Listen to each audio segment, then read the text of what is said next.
ఓం శ్రీ మహాగణాధిపతయే నమః. ఓం నమో భగవతే వాసుదేవాయ. ఓం శ్రీ గురుభ్యో నమః. మహాభారతం 18వ భాగం. జీవుడి యాత్ర. ఇక జీవుడు ఎలాంటివాడో చెప్తాను. జీవుడు అనఘుడు, సనాతనుడు, శాశ్వతుడు. జీవునికి పాపం అంటదు.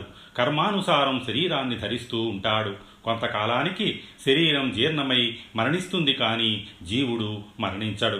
శరీరాన్ని విడిచిన జీవుడు వేరే శరీరాన్ని ధరిస్తాడు. ఆ శరీరంలో సుఖదుఖాలు అనుభవిస్తాడు. ఇలా జీవుడు ఎన్నో దేహబంధాలలో చిక్కుకుంటాడు. మహానుభావ, నీకు పాపపుణ్యముల వలన కలుగు దేహబంధముల గురించి వివరిస్తాను విను. స్థిరమైన పుణ్యం చేసిన వాడికి దైవత్వం సిద్ధిస్తుంది. కొంత పాపం కొంత పుణ్యం చేసిన వాడికి మనుష్య జన్మ లభిస్తుంది. పాపములు మాత్రమే చేసే జనులు క్రిమి కీటకాదులుగా పుడుతూ మరణిస్తూ జన్మబంధాలలో చిక్కుకుంటారు. ఇలా కోరికలు అను సముద్రంలో కొట్టుమిట్టాడుతూ ఎన్నటికీ ఒడ్డుకి చేరుకోలేరు. ఇది ఎరిగినవాడు పాపకార్యాల జోలికి వెళ్ళక ధర్మ మార్గాన్న పయనిస్తాడు. మదము అహంకారం విడిచి పుణ్యకార్యాలు చేస్తాడు. ధర్మాచరణ వలన మనసు నిర్మలమవుతుంది. కోరికలను విడిచి సుఖాలు ఎందుకు పనికిరానివని గ్రహిస్తాడు. తపస్సు, ఇంద్రియ నిగ్రహం, సత్యం పలకడం మేలని గ్రహించి వాటిని ఆచరించి దైవత్వాన్ని పొందుతాడు. కౌశికుడు ధర్మవ్యాధుని ఇంద్రియ నిగ్రహం అంటే ఏమిటి? ఇంద్రియాలను నిగ్రహించకుంటే కలిగే పాపం ఏమిటి? ఇంద్రియాలను నిగ్రహించడం వలన కలిగే పుణ్యం ఏమిటి అని అడిగాడు. ధర్మవ్యాధుడు కౌశికునితో, మనం మనసుతో విషయాలను గ్రహిస్తాము. మనస్సు ఎప్పుడూ కోరికలతో కోపముతో నిండి ఉంటుంది. వాటి వలన లోభం ఏర్పడుతుంది. లోభంతో ఏర్పడిన విషయ వాంఛల వలన మానవుడు సదా సతమతమవుతుంటాడు. లోభికి కరుణ లోపించి పాపములతో కోరికలు తీర్చుకుంటాడు. మంచి మాటలు చెవికెక్కవు. దుర్మార్గులతో చెలిమి చేస్తాడు. చెప్పే మాటలకు చేసే పనికి పొంతన ఉండదు. అలాంటివాడు దుఃఖంలో మునిగి తేలుతుంటాడు. కనుక మానవులు విషయవాంఛలకు లొంగక జ్ఞాన మార్గం అవలంబించి మోక్షప్రాప్తికి ప్రయత్నించడం ఉత్తమం అన్నాడు. మహాత్మా, ఇంద్రియములను నిగ్రహించడం ఎలా అని నన్ను అడిగారు.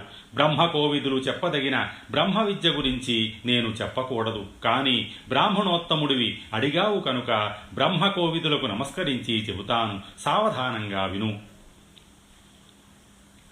అనంతాకాశం, గాలి, అగ్ని, నీరు, భూమి అనేవి పంచభూతములు. మరలా భూమి నీటిలోనూ, గాలి అగ్నిలోనూ, అగ్ని వాయువులోనూ, వాయువు ఆకాశంలోనూ లీనమవుతాయి. మొదట ఆకాశానికి హద్దులు లేని అనంతాకాశం అంతా చీకటి, శూన్యము. ఆ ఆకాశంలో నుండి ప్రచండ వాయువు, ఉద్ధృతమైన గాలి, ఆ గాలిలోని ధాతు సంయోగంతో నీరు పుడుతుంది. ఆ నీరు ఘనీభవించి మంచుఖండాలు, ధూళి మేఘాలు ఏర్పడతాయి. అవి శిలారూపం చెంది భూమి ఏర్పడుతుంది. మరల అదే క్రమంలో ప్రళయకాలంలో సముద్రాలన్నీ ఏకమై భూమి జలమయమవుతుంది. అనావృష్టి ప్రారంభమై ఎండలు అధికమై ఆ ప్రచండాగ్నికి నీరు ఆవిరై వాయురూపం పొంది ఆకాశంలో లయమవుతుంది. చెవితో వినడం, నాలుకతో రుచి చూడడం, కంటితో చూడడం, ముక్కుతో వాసన చూడటం పంచేంద్రియాలు చేసే పనులు. అంటే పంచభూతముల సుగుణములైన శబ్ద, స్పర్శ, రూప, రస, గంధాలు ఇంద్రియ విషయాలు. పంచేంద్రియములకు మూలం మనసు. మనసు 6వది. బుద్ధి, అహంకారం మనసుకు తోడు మొత్తం 8. సత్వ, రజో, తమో గుణాలు మానవులకు సహజం. ఈ భూత ప్రపంచం అవ్యక్తము నుండి సృష్టింపబడి అవ్యక్తంలో లీనమవుతాయి. అవ్యక్తమనగా వ్యక్తము కానిది. కానీ పంచేంద్రియాలకు ఈ అవ్యక్త రూపం దైనందిన కార్యాలలో గోచరమవుతూ ఉంటుంది. అది నిరాకారమైన మనోభావనలో వివిధ రూపాలలో గోచరమవుతుంది. మానవులు పంచగుణాలకు వశుడై భోగలాలసుడవుతున్నాడు. మానవుడు పంచేంద్రియాలను అదుపులో పెట్టుకుని జీవిస్తూ జ్ఞాన సంపార్జన చెయ్యాలి. జ్ఞానం కలిగినవాడు అన్ని భూతాలలో తనను చూసుకుంటాడు. విషయవాంఛల నుండి మనసుని మళ్లించడమే తపస్సు, వైరాగ్యం. ఇంద్రియముల నిభాళించిన స్వర్గం, ఇంద్రియములకు లొంగిపోయిన నరకం. కోరికలతో సతమతమయ్యే మనసును అదుపులో పెట్టుకోవడమే మోక్షం. దేహం రథమైతే ఇంద్రియాలే గుర్రాలు, ఆత్మ సారథి, ధైర్యం పగ్గాలు. మానవుడు మనసును నిగ్రహించి ధైర్యమనే పగ్గాలతో ఇంద్రియాలనే గుర్రాలను అదుపు చేస్తూ మోక్షమనే గమ్యాన్ని చేరాలి. ఇంద్రియము పోవు చోటుకు మనసు పోతుంది కనుక ఇంద్రియములను అదుపు చేస్తే జ్ఞానయోగి. త్రిగుణములు. గుణములు 3: సత్వగుణము, రజోగుణము, తమోగుణము. వీటిలో తమోగుణము నీచమైనది, నిందార్హమైనది. సత్వగుణము ఉత్తమమైనది, జ్ఞాన సముపార్జనకు అనుకూలమైనది. రజోగుణము ఈ రెండింటి మిశ్రితం. పరిశుభ్రం లేని ఆకారం, అతినిద్ర, దీనత్వం, అసహనం, హద్దులేని కోరికలు తమోగుణ లక్షణాలు. ధైర్యం, శాంతి, కరుణ, సంతోషం, విద్యలయందు ఆసక్తి సాత్విక గుణ లక్షణం.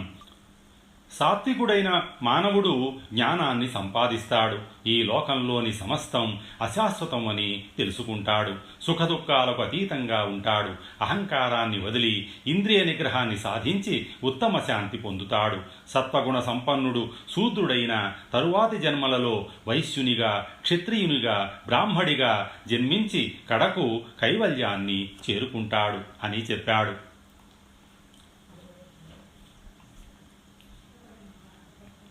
కౌశికుడు, అయ్యా, ఈ శరీరంలో అగ్ని ఎలా పుడుతుంది?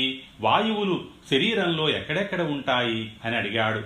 ధర్మవ్యాధుడు, మహాత్మా, మన శరీరంలో ఆత్మ అనే అగ్ని శరీరమంతా నాభి ఆధారంగా వ్యాపించి ఉంటుంది.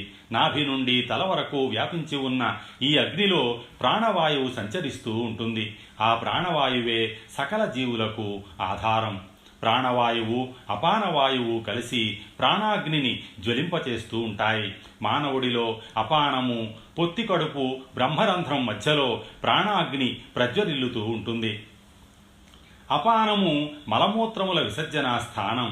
కంఠంలో ఉండే ఉదానము అనే వాయువు కర్మలను నియంత్రిస్తూ ఉంటుంది.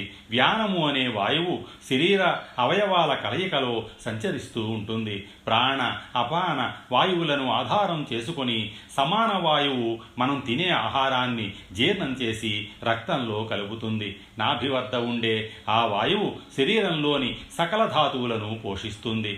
పంచప్రాణములను, ఆత్మాగ్నిని గురించి తెలుసుకున్న యోగులు నిరంతర అభ్యాసం వలన ఆత్మను మూర్ధత్వ స్థానమున నిలుపుకుంటారు. అపాన సమాన వాయువులలో సంచరిస్తున్న అగ్ని శరీరమందు జీవాత్మగా వెలుగుతున్నాడు. ఆ జీవాత్మ తామరాకు మీద నీటి బొట్టులా శరీరంలో ఉంటూ నిర్లిప్తంగా ఉంటాడు. శరీరాన్ని విడిచిన జీవాత్మయే పరమాత్మ. అచేతనంగా పడి ఉన్న శరీరాన్ని పరమాత్మ జీవాత్మగా చైతన్యవంతం చేస్తాడు. పరమాత్మ ఈ లోకాలను సృష్టించే సృష్టికర్త. బుద్ధిమంతులు తమ బుద్ధి కుశలతతో జీవాత్మను పరమాత్మగా తెలుసుకుంటారు. మహాత్మా, బ్రహ్మ విద్యాతత్వం ఆచరణ సాధ్యం చెయ్యటమెలా అన్నది వివరిస్తాను. పండితుడు శుభం అశుభంలలో ఆసక్తి లేక సమానంగా స్పందిస్తాడు. క్రమంగా సుఖదుఖములు, రాగద్వేషములు, శీతోష్ణముల పట్ల సమంగా ప్రవర్తిస్తాడు. అటువంటి వాడు పుణ్యాత్ముడై ఇంద్రియములను జయించి యోగ సాధన చేస్తాడు. తన ఆత్మలో పరమాత్మను దర్శించి గాలి లేని చోట నిశ్చలంగా జ్వలించే దీపంలా ప్రకాశించి అమరత్వం పొందుతాడు. కనుక కామక్రోధాలను వదిలి కర్మఫలత్యాగం చేసి కర్మలను ఆచరించడం ఉత్తముల ధర్మం. జీవితం అశాశ్వతం అనే ఎరిగి ఇతరులకు అపకారం చెయ్యడం వదిలివేయాలి. ఉన్నదానికి సంతృప్తి చెంది ఇతరుల ఎడ దయ, కరుణ, మైత్రితో ప్రవర్తించాలి. ఇంద్రియ నిగ్రహాన్ని సాధించిన వాడు పరమసుఖాన్ని పొందుతాడు అని చెప్పాడు. కౌశికుడు, మహాత్మా, నీవు సర్వజ్ఞుడవు. నీ వలన ధర్మ సూక్ష్మాలు ఎరిగి ప్రబుద్ధుడునయ్యాను అన్నాడు. మాతాపితలను సేవించడం. ధర్మవ్యాధుడు, మహర్షి, నేను సర్వజ్ఞుడిని కావడానికి మూలమైన ధర్మం నీకు తెలుపుతాను అన్నాడు. అతనిని గృహాంతర్భాగానికి తీసుకువెళ్ళాడు. అక్కడ సుఖాసీనులై ఉన్న తల్లిదండ్రులకు నమస్కరించి కుశలం అడిగాడు. వారు, కుమారా, నీ వంటి కొడుకు ఉండగా మా క్షేమమునకు లోటు ఏమి? నీ ధర్మము నీకు తోడుగా ఉండి ఆయురారోగ్యాలు ప్రసాదిస్తాయి. నీ వలన మన వంశం పవిత్రమైనది. నీవు మనుష్య జన్మ ఎత్తిన దేవతామూర్తివి. త్రికరణ శుద్ధిగా తల్లిదండ్రులను సేవించే నీవు పరశురాముని కన్నా గొప్పవాడివి అన్నారు. అప్పుడు ధర్మవ్యాధుడు కౌశికుని తల్లిదండ్రులకు పరిచయం చేయగా వారు కౌశికుని కుశలం అడిగారు. ధర్మవ్యాధుడు కౌశికునితో, వీరు నా జననీ జనకులు. వీరిని సేవించి నేను ఇంత జ్ఞానం సంపాదించాను. నేను ఇతర దేవుళ్లను ఎరగను. తల్లిదండ్రులే నా దైవాలు. నేను వీరికి పండ్లు, ఆహారం, వస్త్రములు ఇచ్చి వీరిని సేవిస్తూ ఉంటాను. నా భార్యా బిడ్డలు వీరికి సేవ చేస్తూ ఉంటారు. యజ్ఞాలు, క్రతువులు, వేదాలు అన్నీ వీరే అని భావిస్తాను. తల్లి, తండ్రి, గురువు, అగ్ని, ఆత్మ ఈ ఐదిటిని ఎవరు పూజిస్తారో వారే మహాత్ములు. అయ్యా, పతివ్రత పంపగా ధర్మ సూక్ష్మం తెలుసుకోవడానికి నా దగ్గరకు వచ్చారు. ఆమె అనుగ్రహంతో నేను నీకు చెప్పగలిగాను. నీవంటే నాకు అప్రియంగా ఉంది. అందుకు కారణం నీవు నీ తల్లిదండ్రుల అనుమతి లేకుండా వేదాధ్యయనానికి వెళ్ళి వారిని వ్యాకులతకు గురిచేశావు. వారి పట్ల క్రూరంగా ప్రవర్తించావు. నీవు వేదజ్ఞానం సంపాదించినా నీ తల్లిదండ్రులను బాధించినందుకు నాకు నీ ఎడల అప్రియం కలిగింది. నీ తల్లిదండ్రులు నీ కొరకు రోధించి గుడ్డివాళ్లయ్యారు. ఆ సంగతి నీకు తెలుసా? ఇకనైనా వారి వద్దకు వెళ్ళి వారి శోకమును చల్లార్చు. నీ జ్ఞానం, పుణ్యం తల్లిదండ్రులను బాధించడం వలన నిష్ఫలం అవుతాయి. నేను చెప్పినది విని వారిని సేవించి తరించు అని ధర్మవ్యాధుడు చెప్పాడు. కౌశికుడు, మహాత్మా, నీవు చెప్పినట్లే వెళ్ళి నా తల్లిదండ్రులను సేవించుకుంటాను. నేను చేసిన పాపం నుండి నీ బోధనలతో విముక్తుడని అయ్యాను. నా భాగ్యవశమున నీ పరిచయ భాగ్యం కలిగింది. నా మనసు ఆహ్లాదం అయ్యింది. నీవు నాకు దైవ సమానుడవు. నీవలే ధర్మ మార్గాన సంచరించేవాడు అరుదు. వేల కొలది మానవులలో ఏ ఒక్కరో నీ వంటి వాడు ఉంటాడు. నేను నిన్ను శూద్రునిగా తలచడం లేదు. భూత, భవిష్యత్, వర్తమానాలను ఎరిగిన నీవు ఎలా ఈ శూద్ర జన్మను ఎత్తావో చెప్పు అన్నాడు. ధర్మవ్యాధుని పూర్వజన్మ వృత్తాంతం. అయ్యా, మీరడిగినది చెప్పడం నా ధర్మం. నేను పూర్వజన్మలో బ్రాహ్మణుడను. వేదాంగాలు చదువుకున్నాను. నాకు ఒక రాజకుమారునితో మైత్రి కలిగిన కారణంగా విలువిద్య కూడా నేర్చుకున్నాను. ఒకరోజు నేను రాజకుమారునితో వేటకు వెళ్ళి అనేక మృగములను చంపాను. నే విడిచిన ఒక బాణం పొదలమాటున గడ్డి చాటున ఉన్న మునీశ్వరునికి తగిలింది. నేను మునీశ్వరుని వద్దకు వెళ్ళి బాధతో నేల మీద దొర్లుతున్న ఆయనతో అనునయ వాక్యాలు పలికాను. ఆయన బ్రాహ్మణుడుగా పుట్టి శూద్రునిల మృగములను చంపావు కనుక మృగములను చంపు వ్యాధుడిగా జన్మించు అని శపించాడు. ఎరుగక తప్పు చేసిన నన్ను మన్నించి శాప విమోచనం కలిగించమని ఆయనను వేడుకున్నాను. ఆ ముని కరుణించి నా శాపానికి తిరుగులేదు. వ్యాధుడిగా జన్మించిన నీకు ధర్మ సూక్ష్మములు తెలియగలవు. నీవు తల్లిదండ్రులను సేవించినంతకాలం పూర్వజన్మ స్ఫురణ ఉంటుంది. సత్కర్మాచరణము వలన నీవు తిరిగి బ్రాహ్మణ చర్మ పొందగలవు అని పలికాడు. నేను ఆ ముని శరీరం నుండి బాణం బయటకు తీసి ఆయనను ఆశ్రమానికి చేర్చి గాయానికి మందు వేసి బ్రతికించాను. కానీ నాకు ఈ వ్యాధుని జన్మ తప్పలేదు అన్నాడు. కౌశికుడు ధర్మవ్యాధునితో, అయ్యా, నీవు వ్యాధుని జన్మ ఎత్తినను బ్రాహ్మణుని వలె ప్రవర్తిస్తున్నావు. నీవు నిజంగా బ్రాహ్మణుడివే. ఎందుకనగా పుట్టుకతో బ్రాహ్మణుడైన శూద్రుని వలె ప్రవర్తించిన అతడు శూద్రుని కంటే నీచుడవుతాడు. జన్మతః శూద్రుడైన సత్యము, శౌచము, ధర్మము అవలంబించిన అతడు సద్బ్రాహ్మణునితో సమానమని పెద్దలు చెప్పారు కదా. నీ కర్మల వలన శూద్రుడిగా జన్మించినందుకు బాధపడవలదు. మనం చేసే కర్మల వలన సుఖదుఖాలు ఏర్పడతాయి. ప్రాజ్ఞులు రెండింటినీ సమానంగా చూస్తారు. సత్కర్మలచే పాపాన్ని పోగొట్టుకుంటారు. మూఢులు అప్రియానికి కలత చెంది ప్రియములు జరిగినప్పుడు ఆనందిస్తారు. అందువలన హృదయతాపం హెచ్చుతుందే గాని తగ్గదు. ధీరులు రెండింటినీ సమదృష్టితో చూస్తారు. జరిగిన దానికి జరగబోవు దానికి దుఃఖించక అన్నిటినీ సమదృష్టితో చూడటం ప్రాజ్ఞుల ధర్మం. దుఃఖం వలన విచక్షణ కోల్పోతారు కనుక అన్నింటినీ సమదృష్టితో చూసి శుభములు పొంది ఆనందంగా ఉండుము.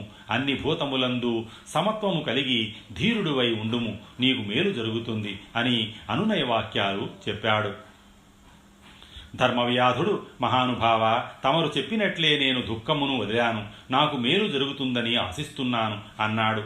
కౌశికుడు, మహాత్మా, నీవు పుణ్యమూర్తివి, నీ దర్శనంతో నాకు ఎన్నో ధర్మాలు తెలిసాయి, నా జన్మ ధన్యం అయ్యింది, ఇక నాకు సెలవు ప్రసాదించండి అని అడిగాడు. ఆ తరువాత కౌశికుడు తన తల్లిదండ్రులను చేరుకొని వారిని సేవించి తరించాడు. కనుక ధర్మరాజా, నీవు అడిగినట్లు పతివ్రత ధర్మము, మాతాపితల శుశ్రూష, హీనకులములో పుట్టినా ఎలా ధర్మాత్ముడు కాగలడో వివరించాను కదా అన్నాడు మార్కండేయ మహర్షి. అగ్నిదేవుని తపస్సు. ధర్మరాజు, మహర్షి, నీ దయ వలన ఎన్నో విషయములు తెలుసుకున్నాను. పూర్వము అగ్నిదేవుడు ఎందుకు తపస్సు చేశాడు? అంగీరసుడు అగ్నిగా మారటానికి కారణం ఏమిటి? అగ్నులు ఎన్ని విధాలు వివరిస్తారా అని అడిగాడు. మార్కండేయ మహర్షి, ధర్మనందన, అగ్నిదేవుడు హవ్యవాహనుడు. యజ్ఞయాగాదులలో వేసే హోమద్రవ్యాలను అగ్నిదేవుడు దేవతలకు చేరుస్తాడు. ఇలా చేసి విసుగు చెందిన అగ్నిదేవుడు హవిస్సులను అందించడం మాని అడవులకు వెళ్ళి తపస్సు చెయ్యనారంభించాడు. అతని దేహం కృశించిపోయింది. అగ్ని మనసులో, నేను ఇలా నా విధులను విడిచి తపస్సు చేసుకుంటున్నాను ఏమిటి? నేను లేకపోతే లోకం స్తంభించదు కదా. అలా స్తంభించిన బ్రహ్మదేవుడు వేరొకరిని నా పదవిలో పెట్టడా? ఇక నేను ఇక్కడ ఉండక వెంటనే పోవలేను అని తలచి తపము చాలించి తన స్వస్థలమునకు వెళ్ళుచుండగా బ్రహ్మదేవుడు తన పదవిలో నియమించిన అంగీరసుడనే అగ్ని 3 లోకాలలో అగ్ని కార్యములు నిర్వర్తించడం చూసి భయపడ్డాడు. తిరిగి వెళ్లబోతున్న అగ్నిదేవుని చూసి అంగీరసుడు, అగ్నిదేవా, నీవు పాపరహితుడవు, ముల్లోకాల చీకటిని పారద్రోలకలవు. బ్రహ్మదేవుడు మొదట నిన్ను ఈ పదవిలో ఉంచాడు కనుక నీవు నీ పదవిని సంశయించక తీసుకొనుము, నేను ఈ పదవిలో ఉండలేను అన్నాడు. అగ్నిదేవుడు, అయ్యా, నా కీర్తి లోకాలలో నిస్తేజమైపోయింది, ముల్లోకాలలో పూజలందుకుంటున్నావు కనుక ఈ అగ్ని పదవి నీకే కాని నాకు పనికిరాదు. నీవు చెప్తున్నావు గనక నీవు ప్రథమ స్థానంలో ఉండు, నేను 2వ స్థానంలో ప్రజాపత్య అగ్నిగా ఉంటాను అన్నాడు. అంగీరసుడు, దేవా, నీవు నన్ను అలా ఆజ్ఞాపించవలదు, ప్రథమ పదవి నీదే, నన్ను నీ కుమారునిగా అంగీకరించి ఆదరింపుము అని వేడుకున్నాడు. అగ్నిదేవుడు అందుకు అంగీకరించాడు. ఈ విధంగా అంగీరసుడు 2వ అగ్నిగా ప్రకాశించసాగాడు. అంగీరసుడి వంశం.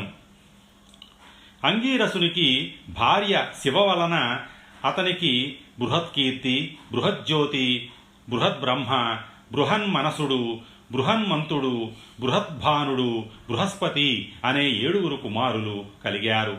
భానుమతి, రాగ, సినీవాలి, కుహువు, నస్తిష్మతి, మహిష్మతి, మహామతి అను 7 కుమార్తెలు జన్మించారు.